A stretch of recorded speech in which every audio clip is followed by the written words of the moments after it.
Good morning. In today's live coaching session, we're going to be diving into should you be paying to get published? All right, let's dive right in.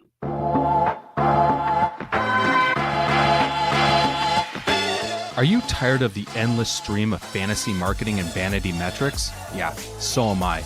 My name is James Patrick, and I'm an internationally published photographer, media specialist, and marketing strategist. I'm also a student of professional development, and like you, I've been left frustrated by all of this influencer-driven generic advice, making us think that we are just one course, conference, or manifestation away from the life of our dreams. We need to cut through this crap and move beyond the posturing, beyond the facade, beyond the image to take real action on the real work that will create the real results. This is the Beyond the Image podcast. Welcome to our live broadcast of the Beyond the Image podcast, which we do every single week, taking on a new topic each week to help give you some clarity where there might have once been confusion. Today's topic, we're going to be diving into the idea of not earned media, but of paid media, of media that you are not earning your way into, but you are paying your way to land separate features. And this topic has been coming up more frequently as we've been promoting the benefits of media features.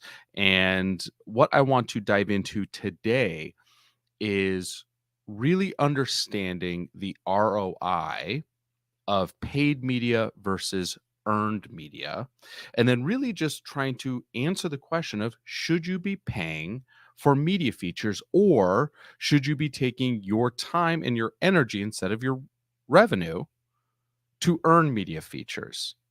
And what you're going to find is ultimately there's probably not a wrong answer depending on what your goals are. But if your goals lie in amplifying your authority, and if your goals lie in more specifically generating leads, then I do want to talk about the benefits of earned media, of landing features that you have earned the right to get, whether it's magazine features or podcast features or TV interviews or digital web features. These have such a tremendous opportunity to grow your awareness, to amplify your authority, and to generate leads for your business. And that's exactly what we do at our conference, Get Published Live.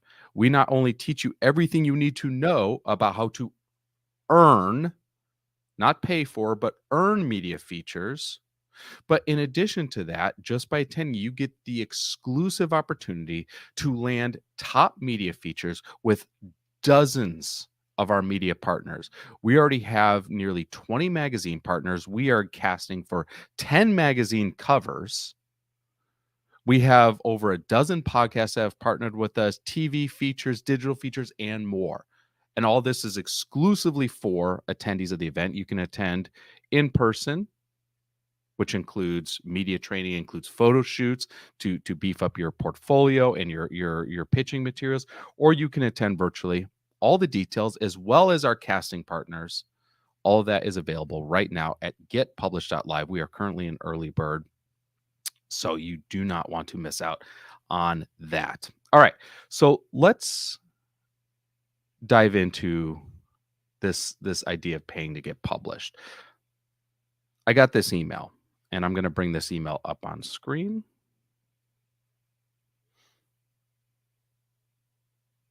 All right, we'll start with this one. And I'm curious if any of you have gotten a similar email. We want to share with you the opportunity to get featured in our magazine, our special edition, one of the most influential leaders you must follow in 2023. The name of the magazine, CIO Today, is one of the most esteemed brands in the business universe and has established itself as the premier business magazine. I'm curious if you've ever gotten an email like this. I get one of these emails about every week, it seems. And what's interesting about this is a few things. Number one,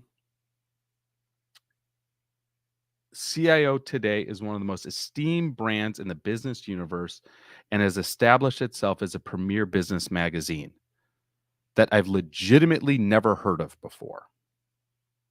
All right. Cover story. You get 8 full pages in the magazine. It's print as well as online. An image on the cover, logo and certificate, which you can use. We'll feature you on our podcast. We'll promote you on our social accounts. And you'll get ad placement as well as a press release. Okay. So there's a whole bunch of stuff they're including in this. A one-time fee of 1,250 US dollars. Please let us know. And when I say I get these fairly regularly,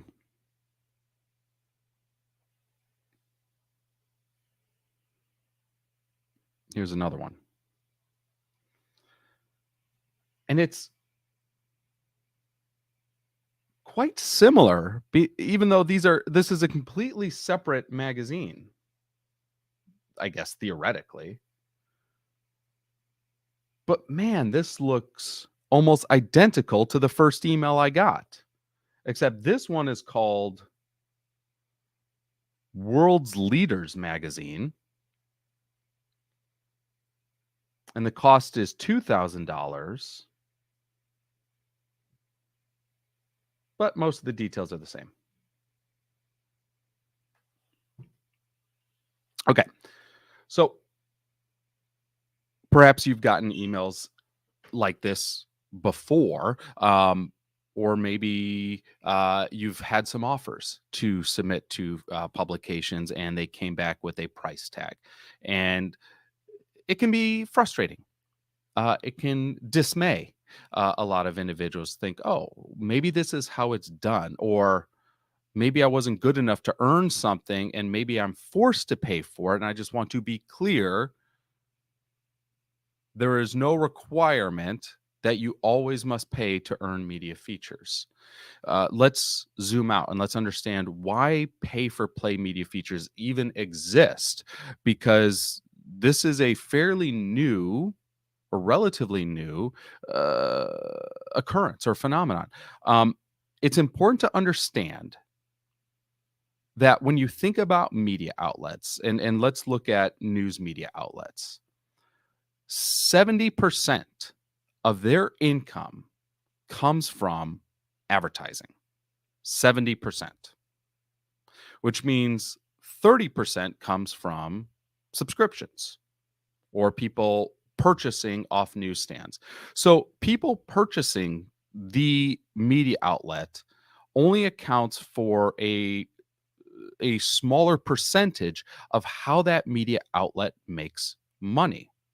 Now, as advertising has come under a lot of stress and scrutiny, it's become a lot more difficult for news outlets to sell traditional advertising. And once the subscriptions or the sales of a media outlet goes down, and these are the numbers they're using to sell advertising, the advertising follows. So indirectly, the number of readers or subscribers or purchases of a magazine will impact the potential advertisers that magazine could bring in. So a solution was to come up with something called sponsored content or native advertising. And historically, this was something that never would have been conceived because there was a very clear delineation and separation between those who worked on the editorial side or the journalists and those who sold advertising. When I worked at newspapers, we even had to sit in different areas of the offices. In fact, the journalists did not get along with the ad reps and vice versa. After work was over, they would never hang out together. And the reason being is everyone wanted space in the publication. Journalists and photographers wanted inches in that publication for their articles, or for their photographs. And every time an ad sold, even though we needed ads to put out our publication, it meant that our articles got cut shorter. It meant that our layouts were made a little less attractive because now there's a quarter page ad in the layout. It meant that we couldn't run as many photos as we wanted because guess what? We just sold a half page or a full page ad. Okay. So we were always fighting for inches within our publications, whereas advertising reps were working off commission and they were getting paid based off the ads they sold. So they were incentivized to sell more ads, which was taking away space from the editorial. So there was no right or wrong here. Both sides had equal ownership or equal rights to place content on those pages. And there needed to be a balance. And ultimately, issues came out, but it never really settled the argument. What ended up happening once budgets got very tight and constrained was publishers decided to move forward with this idea of sponsored content or of native advertising. What it was advertising content that fit within the context of the editorial content, meaning they were ads that looked like editorial content. And you might even use the same individuals to create the content. You might use the same writer. You might use the same photographers. You might use the same designers to create this content. So it looks like it fits within the magazine. It does not look like an advertisement. It's not meant to look like an advertisement. And you're thinking, well, isn't that deceitful? Or doesn't that mislead readers or viewers? And the answer is yes, it is intended to. That is the purpose of sponsored content or of native advertising, is to get past our filter as consumers to tune out advertisements, to skip over the ads, to actually pause and to consume this content. And you may have seen this in magazines a lot longer than you remember. You may have seen something that looks like an article in a magazine, and it's only upon further inspection, looking at closely, that you realize, wait, this seems to be promoting a product or service quite heavily. This doesn't read like a regular article. And then you might notice a little bit of text in the top of the page or the bottom of the page that says special advertising section or sponsored content or special advertisement. And you see this and you realize, oh, well, this is just an ad designed to look like the rest of the publication. Well, it is. It is. And the reason for the disclaimer is because the FCC came out with rules stipulating that news outlets had to delineate what was sponsored content versus what was genuine editorial. Unfortunately, there was not really any specificity which detailed out how news organizations, whether it was TV news or whether it was print magazines or newspapers, how they had to distinguish this, how they had to say this was paid for and this was earned. This is news and editorial. This is an advertisement. So whereas some publications might make it obvious and put it at the top banner or in the bottom font, the footer of the page, and say special advertising section, or you might see a disclaimer before an infomercial that says the following is a paid advertisement and do not reflect the views of our news station. Others maybe aren't so transparent about it, maybe aren't so obvious about it. Maybe they put it in the footer of the table of contents, so it's not even on the same page. Or maybe they don't say it at all. And who's to turn those outlets in? What we've then run into then is editorial content which looks like editorial content, but it was paid for. And can this mislead readers? Well, yes, it can. It certainly can. But this is not necessarily about the ethics of should media outlets be doing sponsored content. They are doing sponsored content and they will be doing sponsored content. And they're going to be doing a lot more of it moving forward. The question then is, you as a individual who's looking to grow your brand awareness, who's looking to generate leads for your business, who's looking to establish yourself, does this mean you have to buy your space into magazines? Does this mean you have to pay for media that you want to earn? And the answer is not unless you want to. That might seem a little confusing. What are your goals with the media that you are earning? Or any media? Just take earning out of the equation. What are your goals with this media? If it's, for example, just because you want to have something that looks cool, I want to be in Forbes. I want to be in Entrepreneur. I want to be in Success Magazine. I just want it. Well, I'll pay for it then. And then I've achieved my goal. I wanted it. I paid for it. Fine. That's all fine. If, however, I wanted to amplify my authority, I wanted to use this media outlet as a verification tool to show my prospective clients that I was featured in this outlet and use that feature to build trust and rapport with my audience, with my prospective clients. Well, then it really depends on the media outlet. And I have to ask, does media outlets that I've never heard of before, like the two I showed on screen, CIO Today and World's Leader Magazine, would that amplify my authority? Would that build trust and rapport with my audience? I don't know. It's hard to argue it would. Because if I've never heard of it and I'm within this industry, my clients have never heard of it. And why would they be overly impressed, or why would they have more trust if I appeared in a media outlet they've never heard of, they've never seen before, and they probably will never see again? So then the third goal is, can this generate leads for my business?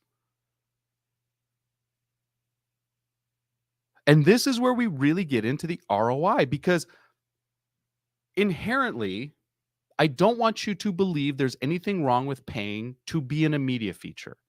But I also do not want you to believe that you have to pay for media features, or that paying for media features is the only way to generate leads for your brand or for your business. I got this other message. We'll bring this up here.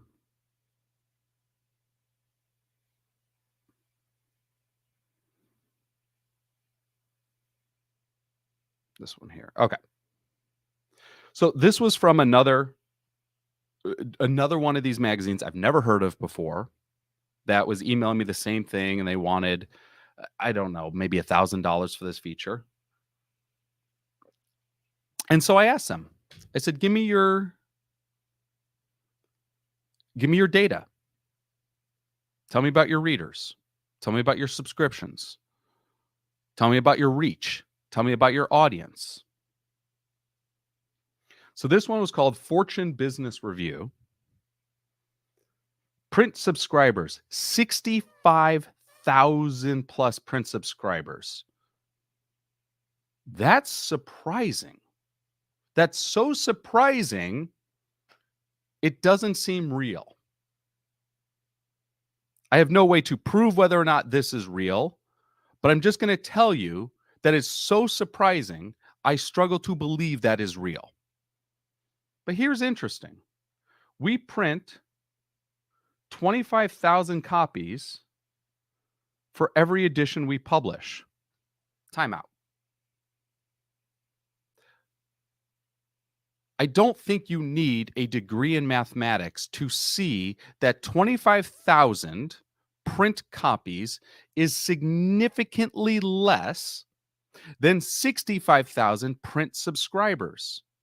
Are you telling me that 3 times as many people subscribe to your magazine than receive the actual issue of your magazine? Because that seems alarming. You're telling me that you have 65,000 people who subscribe to the print issue of your magazine, but you're only printing 25,000 copies.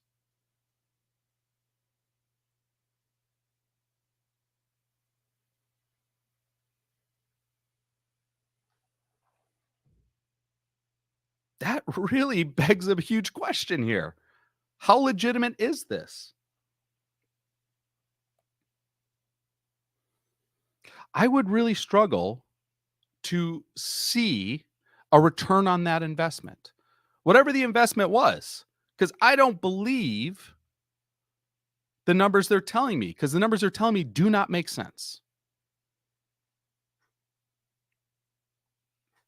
I did a shoot, and this is an example of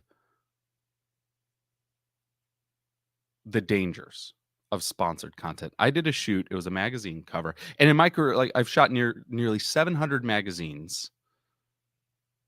Less than 1%, less than half a percent, I know were paid for by the person on that cover. I can only think of a few times where I know the person paid to be on that cover. They weren't paying me to be on that cover, but they were paying the publisher or the publishing company. And the publisher may not have told me, but it was perhaps obvious that why would we be featuring this individual? This does not make sense. Oh, well, they've bought a lot of ads in this magazine, so the cover was probably thrown in as part of their advertising package that they purchased. We had one where the day I was photographing this cover subject, they were letting us know that the following day they were going to jail.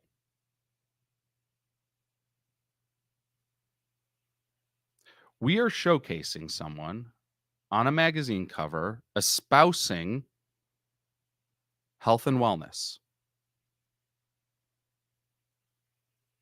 This magazine is validating this individual by putting them on a cover.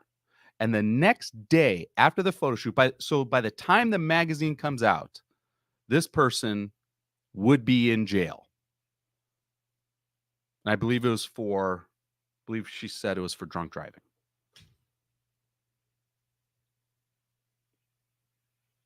That seems like a massive conflict of interest. Also, we have to ask, if you see media features and know that media feature was paid for, do you believe the media feature as much? Do you trust that person as much? Do you look up to that person as much? Do you want to look into who this person is as much? This article came out a couple years ago, and it was about a lot of the pay-for-play magazines that exist overseas. Publishers will buy licenses for very well-known brand titles. Maxim magazine, FHM magazine, Playboy magazine, and establish brand extensions of these publications in countries that are outside of FCC control. So New Zealand, Australia, South Africa, Russia, Middle East. And they will then sell these cover features for 5 grand, 6 grand, 7 grand, 8 grand, 9 grand, $10,000. Now, once again, is this wrong? It's hard as an entrepreneur to argue something is wrong just as black and white if you have consumers willing to pay for it. If someone's willing to pay 7 grand to be on the cover of a magazine and they're happy with the results, you're providing a solution for what people want. But what I want to say again is this is not a requirement. You're not required to have to pay something if you believe it's going to benefit your business. You have to very clearly look at the ROI. If it's just vanity, all right, fine. I want to be on this magazine cover. I'm going to pay for it. Great, done. But if it's authority amplification and people know you paid for it, does it actually amplify your authority? I don't know. Does it generate leads if it's in New Zealand? Are you trying to generate leads in New Zealand? Is it on newsstands in New Zealand? Or do they just create a print issue when you pay for it? And that's really the only tangible asset. These are questions that you would want to ask. Now, in that article, there were individuals who were very frustrated and felt that they were misled, that they believed the feature had more legitimacy than what they ended up seeing. And I can understand the frustration, absolutely. Then there were individuals who were not frustrated at all, who looked at this and said, I knew what I was buying, and I can take this asset, this magazine cover, and use it in a way that amplifies my business.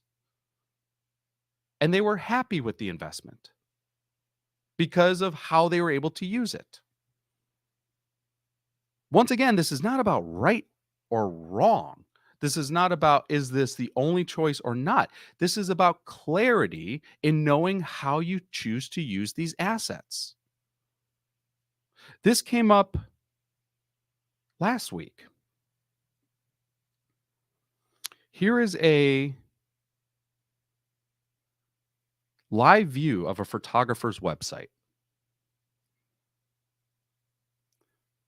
A $35,000 package that is a 2-day photo shoot. Day one is dedicated to shooting the cover of Andavero magazine along with a 4-page spread inside, although this is optional. The second day is shooting for Strong Fitness magazine with a guaranteed pictorial inside. We will also shoot for a routine in the annual Strong Fitness magazine Best Body Guide. Both strong issues will be on newsstands. I mentioned this as anyone can get into a digital fitness magazine, not in print on newsstands. You will also be featured on the Find Your Strong podcast with the president, Jennifer Van Barneveld Pay. So what this is saying is, yes, anyone can get into a digital fitness magazine, but to get into a print magazine on newsstands, it's $35,000. I don't know how much I agree with that statement, but here's something I do find interesting is the wording. Newsstand, that's the name of the package, is $35,000. The second day is shooting for a Strong Fitness magazine cover. So we're shooting for a cover with a guaranteed pictorial inside.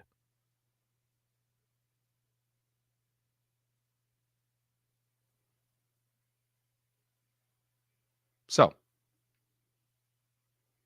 it includes shooting a skin video. I don't know what that means. A feature on the podcast. So that must be included.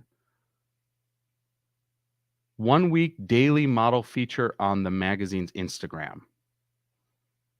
Notice it does not list the magazines here and what's included. It says you're going to shoot for a cover with a guaranteed pictorial inside. Notice the word guaranteed. But if I were to scroll down right here, same page. While I can't guarantee you'll get published, my images carry weight and often do.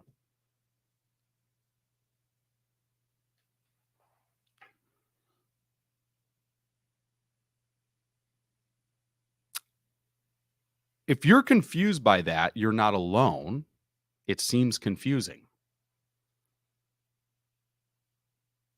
So you have to ask really two things. Number one, does this mean everyone who's been on the cover has paid $35,000? And does that mean that it delegitimizes their features? That is entirely for every individual person to decide. But the real question then is being on the cover of this magazine worth $35,000? That's for you to decide.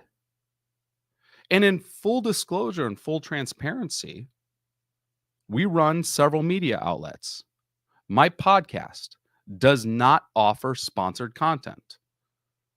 We will not allow someone to pay to be on this show. And the reason I will not do that is because if I put someone on the show that I don't agree with or that I don't believe in what they're promoting, I might lose my listeners. If I lose my listeners, I can lose my advertisers. So I'm concerned about the editorial quality, and thus I will not sell spots to be on my show. We do not sell features for our digital network. We do, however, offer sponsored content for both of our media outlets. For the one, we do not offer sponsored content for editorial, meaning our written articles. We will not sell those. We do not sell our covers. And the other, it's wide open. And if individuals want to invest in that, they are welcome to. So you have to ask, what are my goals? What is it that I'm trying to achieve?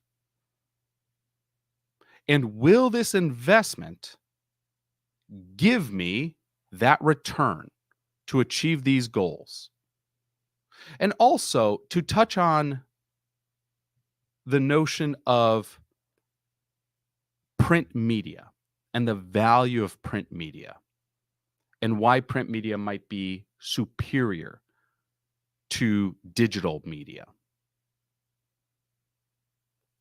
I don't see it as being that way. Print media is great for vanity. Print media is great for marketing materials, to be able to have those assets, to be able to show, look, I was featured here. Digital media is vastly superior, in my opinion, when it comes to lead generation and when it comes to actual exposure and engagement. I mean, when we pull up data on what a magazine's website will get in hits, in views,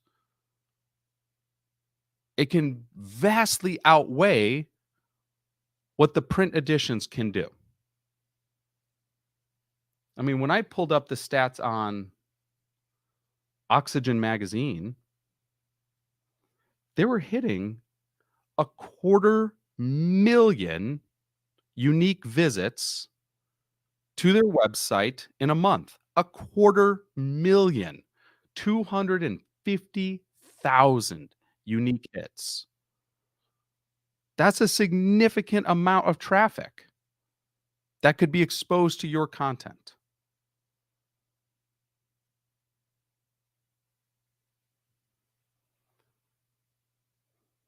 So when we look at this, should you be paying for content? That's entirely up to you. But do not think you have to pay for content in order to grow your business, because that is not the case.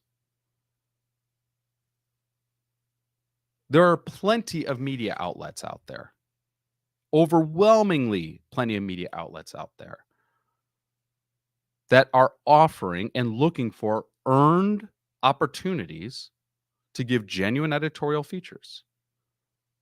And these are the features that can grow your awareness, that can amplify your brand, that can generate leads for your business.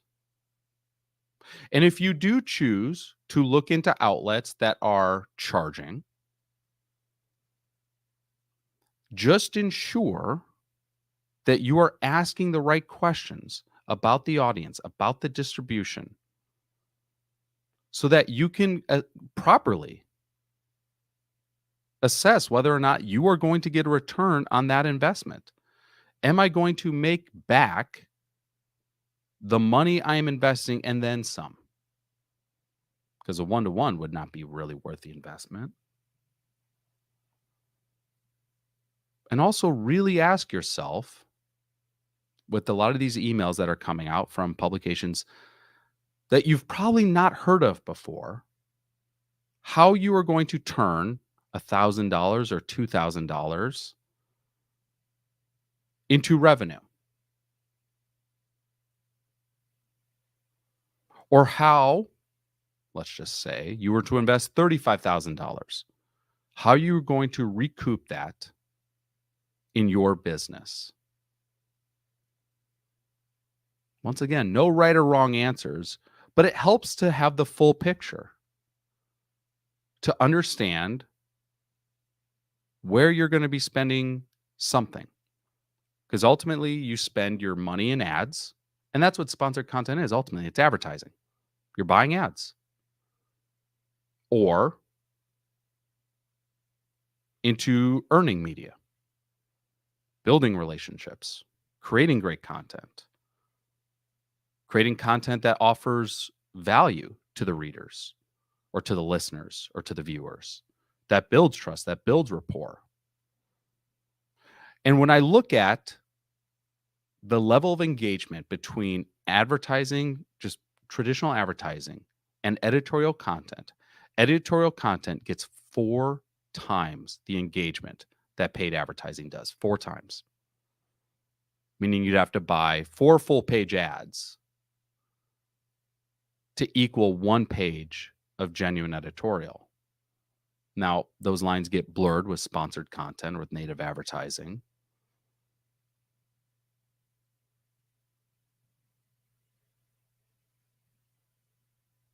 But really, it's for you to decide what you feel is best for your brand and your business. And the good news is there's no wrong answers. But for those of you who are interested in learning how to earn media, in learning how to land media without paying for media features, in learning how to then leverage these media features to grow your business, then I absolutely encourage you to join us at Get Published Live, because we're going to teach you everything, whether it's traditional print media, digital media, podcasting, television, video. We're going to teach you how to properly build a brand that can earn media features. It's not really if you're going to earn media features, it's a question of when you're going to earn these media features. And then just by attending, we have dozens upon dozens of media outlets that are giving away exclusive features just to attendees of the conference. All the details are at getpublished.live. And as always, if you have any questions at all, you're welcome to text me 480-605-3254. And any topics you want us covering on future live coaching sessions, send us a message. We're happy to dive into those. Thank you all so much for tuning in. We hope you have an amazing rest of your day. We'll talk to you all soon. Take care, everyone.